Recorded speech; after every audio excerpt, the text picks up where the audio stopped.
Bienvenidos de nuevo a Brildor, tu canal de personalización.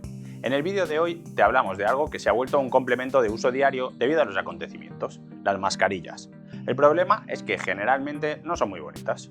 Hoy te traemos unas que puedes estampar con tus diseños favoritos. No te hacemos esperar más y te explicamos cómo personalizarlas de manera rápida y sencilla.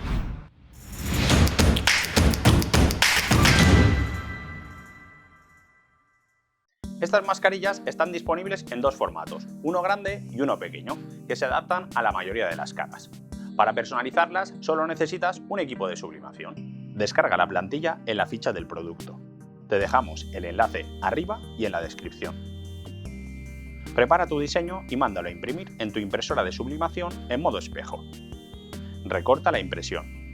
Aplica adhesivo temporal al papel. Coloca el papel sobre la mascarilla, dale la vuelta y elimina las arrugas con la mano. Pon papel protector en el plato inferior de la plancha.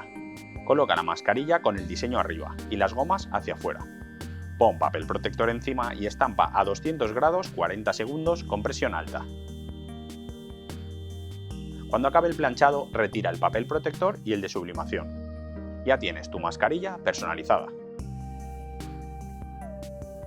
Ahora solo queda darle rienda suelta a tu imaginación para estampar tus diseños favoritos y darle color a este complemento. Recuerda que pese a que no es una mascarilla homologada, sirve para evitar la transmisión a otras personas.